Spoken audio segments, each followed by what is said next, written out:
para enseñar también, pero primeramente que sean fieles. La fidelidad es muy importante para con el trabajo que Dios quiere hacer. ¿Por qué? Porque Dios tiene una línea de cosas para enseñarnos. Ustedes saben que ir gracia sobre gracia es un proceso de cosas en nuestras vidas.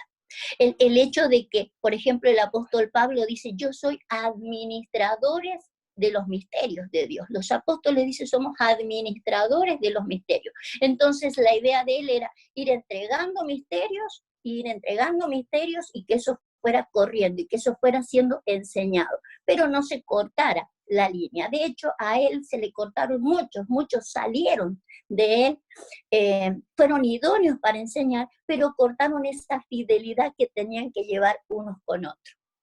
Entonces yo lo que veía, cómo quiere el Espíritu Santo resaltar esa fidelidad en nuestras vidas. Fíjense que el Salmo 12, ¿no? En el Salmo 12, en el verso 1, dice, salva, oh Jehová, porque se acabaron los piadosos, porque han desaparecido los fieles de entre los hijos de los hombres. El de que desaparezcan los fieles de entre los hijos de los hombres es una preocupación, por eso comienza diciendo el salmista, salva, oh Jehová, para que desaparezca esta infidelidad, ¿sí? O sea, hay más hombres que son infieles, que no pueden seguir la línea como el apóstol Pablo trataba de marcársela a Timoteo, de que le enseñara a hombres que sean no solamente idóneos para enseñar a otros, sino que fueran fieles, que mantuvieran la línea de enseñanza y que pudieran mantener la línea de eso que tenía que ir creciendo y avanzando. Una gracia que iría avanzando, misterios que irían avanzando. Por eso el Salmo dice, sálvanos, oh Jehová, porque han desaparecido los fieles. Necesitamos recuperar la fidelidad. El de que hemos en toda nuestra vida, ¿no? Desde que yo comencé en el Evangelio, vemos que han habido poca fidelidad para mantenerse en una línea, para que poder ir creciendo en la gracia que se nos ha dado. Según, fíjense que yo le leí segunda de Timoteo 2:2, y en el capítulo 1, si ustedes lo leen en el capítulo 1 de segunda de Timoteo, en el verso 9, el apóstol Pablo le dice a Timoteo, esta gracia, Timoteo, se nos ha sido dada a ti y a mí desde antes de la fundación del mundo. O sea, hay algo que tiene que ser mantenido entre ellos, no pueden perderlo, porque esa gracia en la que tienen que ir creciendo se les fue dado antes de la fundación del mundo. O sea, no fue una casualidad que se les dio en el camino. Yo creo que Dios en este tiempo lo que quiere justamente es ir afirmando algo que nosotros como iglesia no hemos tenido antes. Todos hemos salido de alguna iglesia, todos hemos andado por distintas iglesias y hemos manejado idoneidad, quizás, en nuestra enseñanza, en nuestras habilidades operativas para con Dios. Pero lo que no hemos logrado es fidelidad en aquellos que nos han estado marcando un paso. Algo que necesitamos volver a recobrar. Fíjese, voy a seguir con el Salmo 12. Después de que el salmista dice, han desaparecido los fieles entre los hombres, él sigue diciendo, hablan mentira con su prójimo, hablan con labios lisonjeros y con doblez de corazón. Dice, Jehová destruirá los labios lisonjeros y la lengua de los que hablan jactanciosamente. A los que han dicho, por nuestra lengua prevaleceremos y nuestros labios son nuestros. ¿Quién es Señor de nuestros labios? O sea, desde el versículo 2 al 4, vemos que el problema es de labios, ¿sí?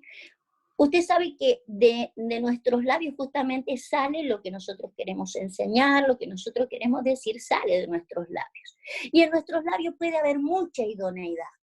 Pero si no hay fidelidad en lo que Dios quiere trazar, es obvio que Dios tiene que meterse entre nosotros porque dice el verso 3, yo destruiré esos labios. ¿Sabe qué? Yo no sé quién de ustedes leyó, o si han leído, o si van a leer después, anótenlo para que lo lean. En Isaías, en el capítulo 6, Isaías 6, el profeta Isaías se encuentra con la visión de Dios, ¿no? Tiene una visión de Dios, y él dice, se horroriza, ¿no? Porque dice, yo siendo un hombre inmundo de labios, han visto en mis ojos a Jehová de los ejércitos. Él reconoce que sus labios no son los mejores. Y si usted leyó la historia o la leerá, se dará cuenta de que Dios le quema los labios con un carbón para purificarle los labios. Pero nos da la sensación que ese es el primer encuentro de Isaías con Dios. Pero sin embargo, si usted lee, se dará cuenta que él dice que él es un profeta de Dios, que él lleva la visión de Dios desde los días de los reyes Usías, el rey Acaz, el rey Acaz, o sea, varios reyes. Él murió. El año que murió el rey Usías, él ya había predicado, él ya había profetizado. Él había profetizado la visión de Dios, pero en esta oportunidad, cuando muere este rey, él tiene una visión más clara de lo que es Dios, y en ese momento se da cuenta que sus labios son inmundos. Pero él ya venía profetizando, él ya venía hablando de parte de Dios. Y nosotros tenemos que poder lograr ver esto. Somos hombres y mujeres que hemos venido hablando de parte de Dios, hemos tenido idoneidad a la hora de hablar, pero a lo mejor lo que nos ha faltado es fidelidad al poder ver lo que es la visión de Dios.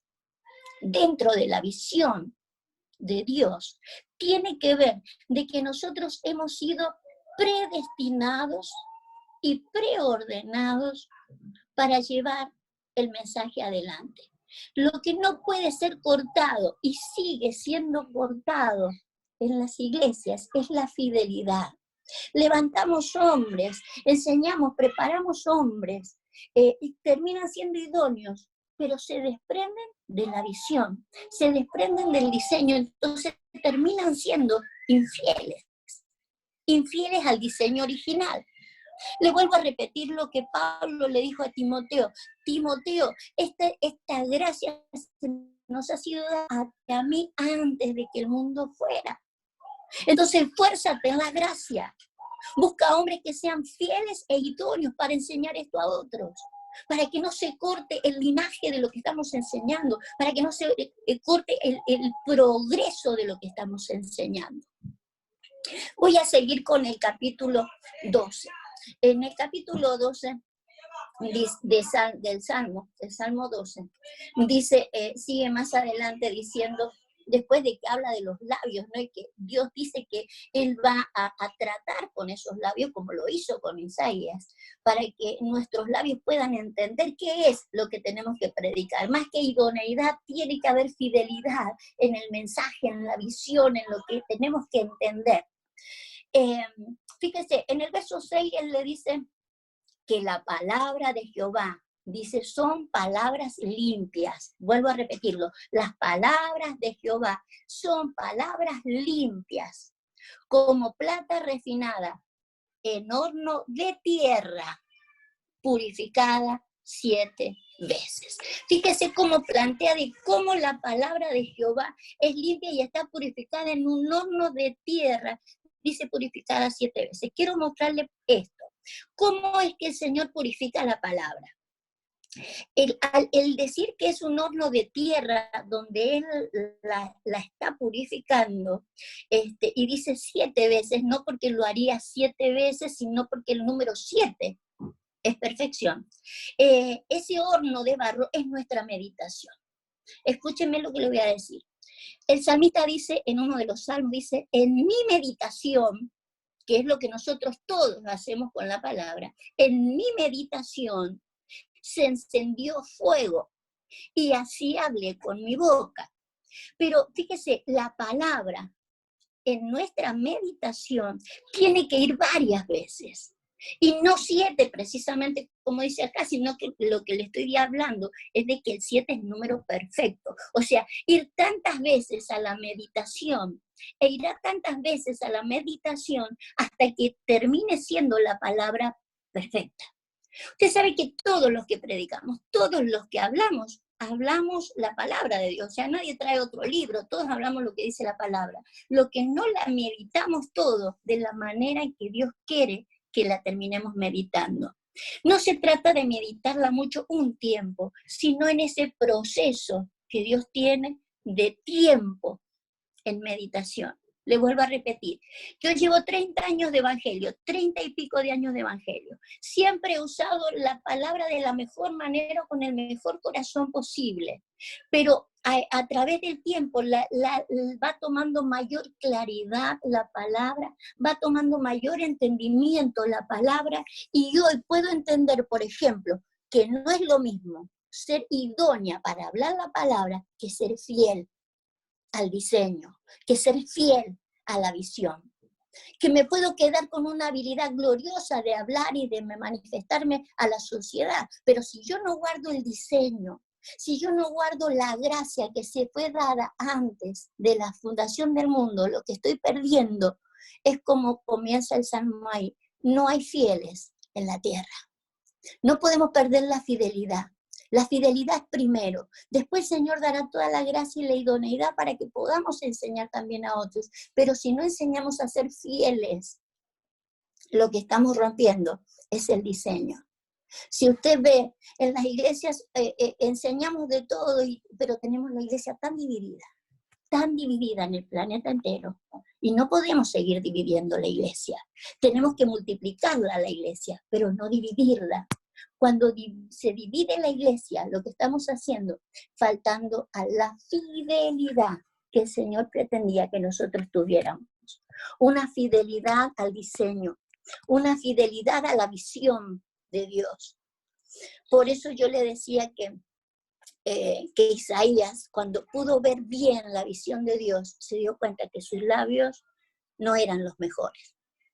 Dice: yo, siendo un hombre de labios inmundos, he visto a Jehová de los ejércitos. Pero él venía hablando de Dios. Él había sido un profeta de Dios todo el tiempo. Es importante que nosotros reconsideremos esto. ¿Por qué razón? Sigue hablando, voy a seguir hablando del texto, el Salmo 12. El Salmo 12 dice en el verso 7, dice: tú, Jehová, los guardarás de esta generación, los preservarás para siempre. ¿Sabe a quién va a preservar para siempre y a quién va a guardar para siempre? Lo dice en el verso 5. Pondré a salvo al que por ello suspira. Quiero armarle la idea. El verso 1 dice: salva, oh Jehová, porque han desaparecido los fieles. O sea, reconoce que no hay fidelidad. Salva a Jehová porque no hay fieles. En el verso 5 le contesta a Dios y dice: pondré en salvo al que por esto suspira. Yo le digo, yo suspiré. Ya no hubo palabras, o sea, no hubo palabras para decir: Señor, yo vengo hace 30 y pico de años hablando un montón de cosas de parte tuya, y lo he dicho de la mejor manera, y me he gastado toda para hacerlo de la mejor manera, pero no me queda otra cosa que suspirar y decir: ayúdame a ser fiel. Quiero ser fiel al diseño, quiero ser fiel a tu visión, a lo que tú quieres que yo sea fiel. No quiero romper el diseño. Como Pablo le encargaba a Timoteo: busca hombres. O no dice busca, dice trata de enseñar a hombres que sean primeramente fieles y después idóneos, que sean preparados como idóneos, pero que no se rompa la cadena, que no se rompa la cadena. Yo les digo, yo nunca rompí cadena por intenciones de decir: no, yo esto lo dejo, no quiero saber más nada con esta gente. No, fueron casualidades, fueron resultado de situaciones, de viajes y este tipo de cosas. Pero ahora que hemos visto la visión de Dios, como Isaías dice: ahora ven mis ojos Antes yo no lo había visto nunca, pero ahora lo veo la visión. Entonces tengo que tener otro tipo de labios para llevar las cosas adelante. Necesito que la palabra sea purificada en mi hornito.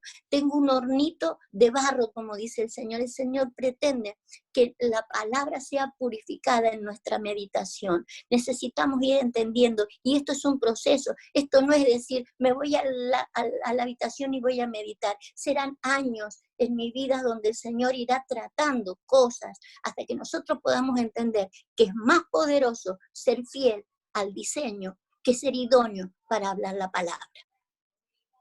Pero el Señor nos promete acá de que Él salvaría, porque para eso vino Jesús, para salvar todo tipo de circunstancias, pero acá necesitamos que sean salvos, que seamos salvos de la infidelidad, que seamos salvos de esto que ha desaparecido en la tierra, que son fieles. Pero él promete, pondré a salvo al que suspira por Él. O sea, llega un momento en que ya no habrá palabras, porque no tendremos palabras para justificar lo que hicimos, lo que pensamos, lo que dijimos, pero sí tiene que haber ese suspiro que dice, lo espero, quiero que esto sea, ¿sí? Porque dice que Él guardará de esta generación y preservará para siempre.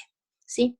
De la generación de infieles que hemos sido en algún momento, de infieles que siguen habiendo, pero que necesitamos recuperarlo. Justamente la visión ayudará a que recuperemos esta infidelidad. Voy a decir el último versículo que tiene el Salmo 12. Es el verso 8. Dice, cuando cercano andan los malos, dice, cuando la vileza se exalta entre los hijos de los hombres. Cuando la vileza se exalta entre los hijos de los hombres. ¿Sabe usted lo que es ser un vil, no? De hecho, el apóstol Pablo toma la idea de lo que es un vil, ¿sí? Él dice ahí en la primera carta a los Corintios, un versículo muy conocido, primero a los Corintios 1:28, que lo vil y menospreciado escogió Dios para deshacer lo que es, ¿sí? Entonces hay una vileza, dice, entre los hijos de los hombres, una vileza que es exaltada, y se exaltan de ser viles. Para nosotros el ser vil es ser un hombre bajo, un hombre que no tiene unas características justamente para adoptar, ¿no? Eso es un vil, una persona baja en el mundo. Pero cuando ustedes, en 1 Corintios 1:28, aquellos que tienen el esword, ¿sí? Yo les doy la cita para el que tiene el esword, porque la palabra vil es la palabra G56. Si usted después lo hace el ejercicio y busca el original de esa palabra, la G56, la palabra vil, ¿no? Donde dice Pablo, lo vil y menospreciado del mundo escogió Dios para deshacer lo que no es. La palabra vil allí no solamente es una persona baja, en el original dice propiamente sin pariente. Propiamente sin pariente, de descendencia desconocida, un innoble.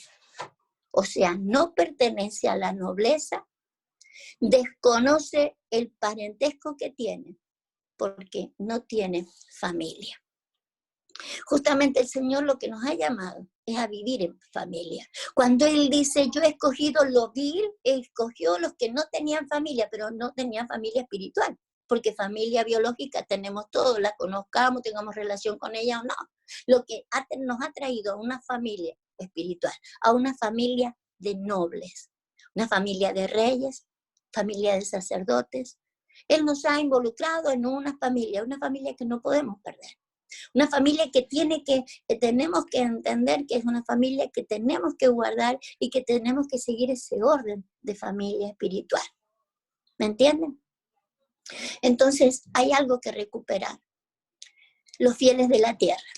Según el Salmo 12, hay